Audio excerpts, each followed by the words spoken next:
we're going to talk about wellness, because not only does increased gut intelligence give you more wisdom in decision making, but when we take care of our gut health, we're able to be more clear, calm, and confident. Because our gut is not just a brain for decision making, our gut is our immune system as well. So we want to be sure that we're doing things that are a self-care prescription, especially in this unprecedented times where we've been made to be so afraid that this is an invisible disease and you don't even know if you're next to somebody who actually might be carrying the virus. So the best you can do is boost your immune system so that you're prepared to be guarded against that, not just because of 6 feet social distancing, but because you're not susceptible. So let's take a look at these self-care prescriptions that we have in the book. And if you're interested in getting the book, it's on Amazon.com.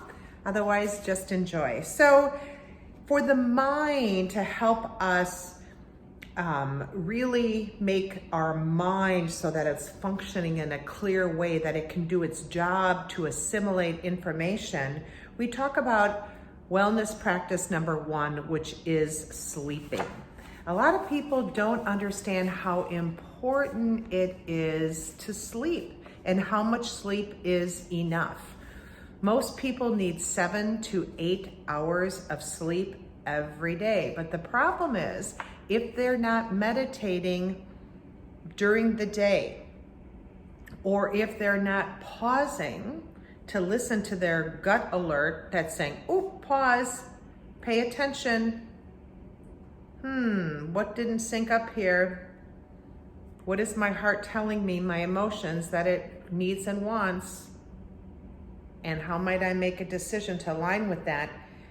If we're not paying attention to that gut, heart, and head wisdom, what happens is when it's time to go to bed, we're laying there in bed and we're like, and our mind is chattering, what about this? What about this? What about this? What about this? And you need to remember this, and you need to remember that. And we can't sleep. Has that ever happened to you? Of course it has. And that's the other reason why it's important to practice the pausing and listening to the gut alerts throughout the day so that we can make effective decisions in the moments that matter. Otherwise, they're catching up with us right before we go to sleep. Or even if we are so exhausted that we fall asleep, we're waking up in the middle of the night because we're having dreams, because our dreams are trying to process this information, and then we wake up and we didn't have a solid 7 to 8 hours of sleep. We need to allow ourselves to rest so that we can be clear and alert. So that's practice number 1. How much sleep are you getting? Practice number 2 is about thoughts and journaling. Again, one of the ways that we can pay attention to our gut alert is to journal. Is to stop and think, if I didn't get it at a gut alert level, because not all of us are aware of our body, how can I grab it at a thought level? What thoughts went through my mind that said, pay attention, or, ooh, I don't like this, or that's not working for me, or, ooh, I feel anxious about that, or, ooh, that makes me sad, or, ooh, that makes me angry. Sometimes it's easier to identify it at that level. So journaling throughout the day can help you stop and pause. So how do you journal? Well, I like to journal in terms of the stick man. I like to start with the thoughts. What thoughts are grabbing my attention? And then I like to go back down to the gut. So the head is the thoughts. The gut is, well, what was the gut alert that made me even think that thought? What happened? And that helps me raise my level of awareness of what was going on around me. And then I like to go back to the stick man and the heart and say, well, what does my heart feel? What does it value? What are my emotions telling me? And then I go back up to the head and I say, okay, how might I make a decision that aligns with what I know and what I want? How's that for journaling? Try that out. Wellness practice number 3 is breathing and meditation for clarity. So I'd mentioned to you that when we breathe deeply into our gut, we change the neural pathway so that it's not going into this, gut alert, fight, flight, black and white, all or nothing response. We're starting to create a neural pathway so we can get to the executive functioning part of our brain. But how do we breathe? Let me just tell you one simple technique right now that I use in my executive coaching that works so well. And it's breathing in your nose and out your mouth. And it's breathing 3 times to about where my necklace is, top of the chest, in your nose, out your mouth, 3 times at the middle of the chest,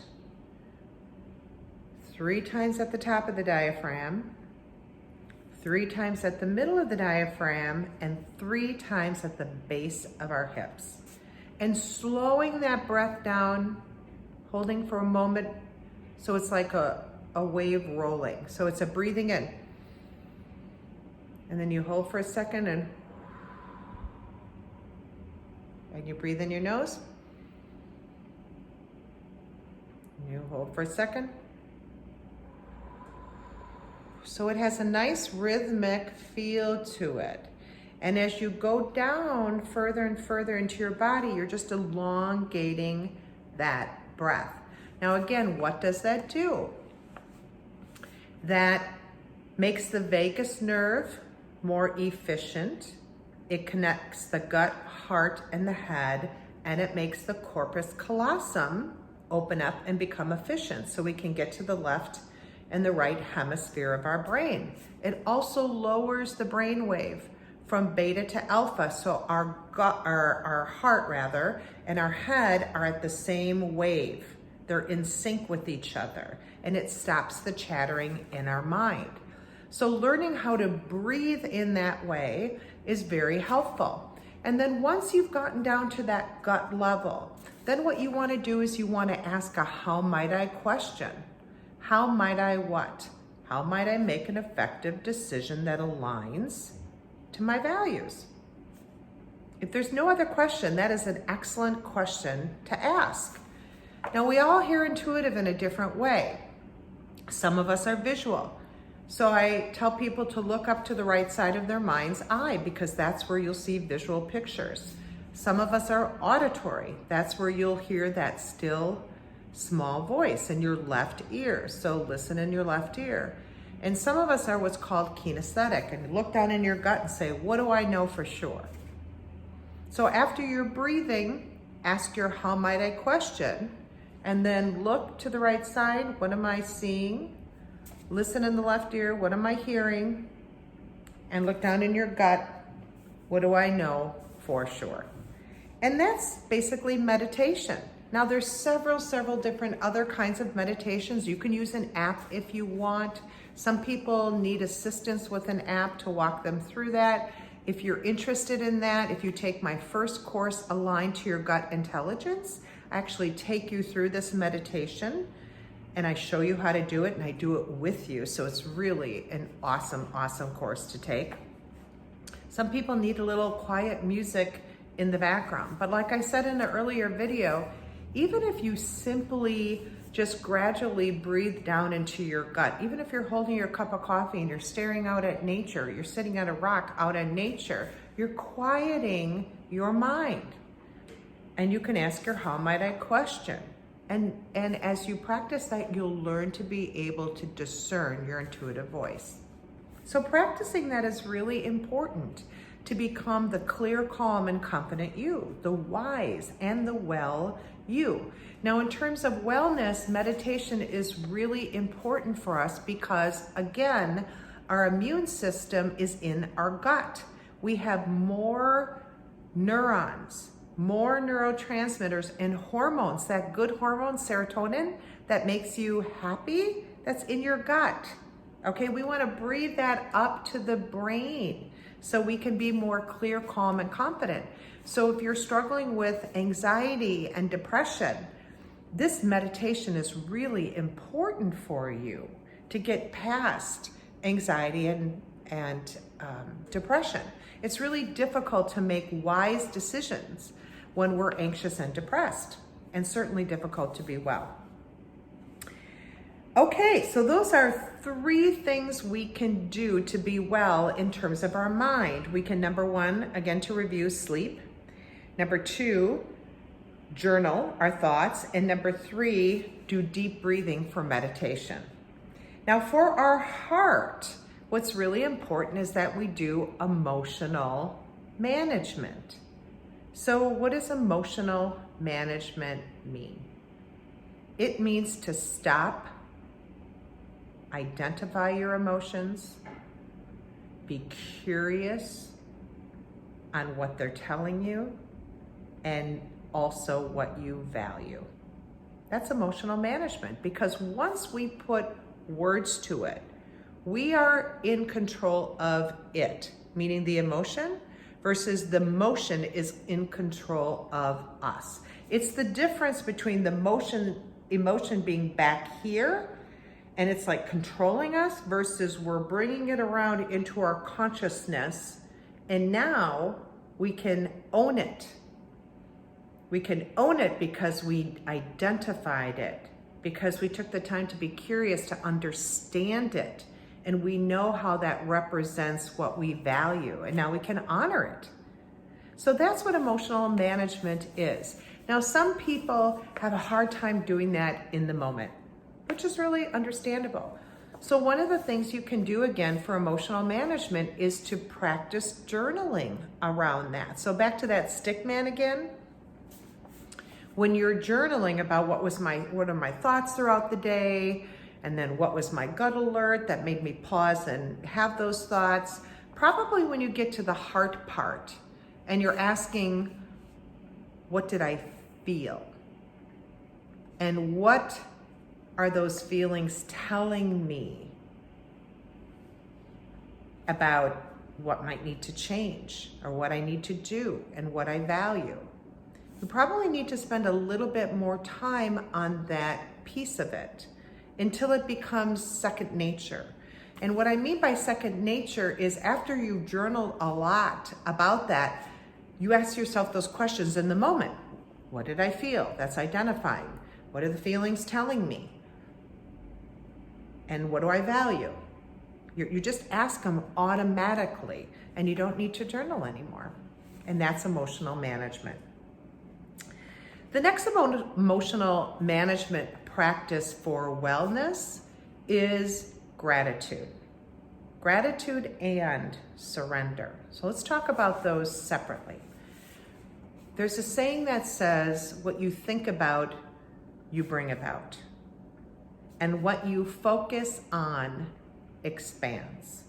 So the importance of gratitude is to start every day with a cup that's half full at least, right?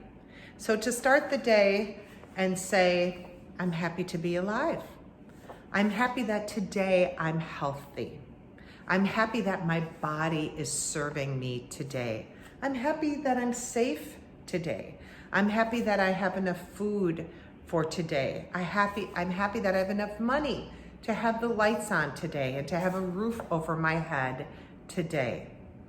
I'm happy that I have something that I'm doing that I'm loving today, this job that I have, this activity that I have.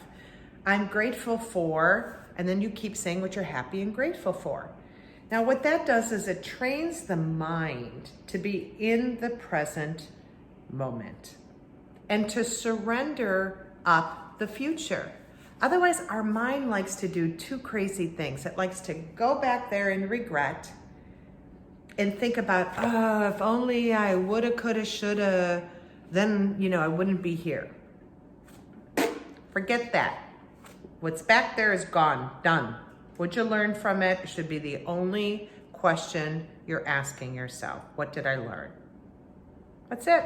What did I learn? Move forward. But our mind also likes to do something else. It likes to go way in the future and worry about stuff. Will this pandemic make me sick? So instead of being in the present moment and I'm grateful that I'm healthy, oh, what about if down this road here I get sick? Or what about if I lose my job and I can't have the lights on anymore, the roof over my head, or the food in the refrigerator? So starting with gratitude and surrender every day keeps you in the present moment. And it's only the present moment that we can make wise decisions. We have to take a peek down the road and say, what might be coming, like just a peek. But then we have to come back here, and in the moment is the only moment we can make a decision about our health, about our wealth. It's the only time. So this practice for our emotions keeps us clear, calm, and confident in the moment.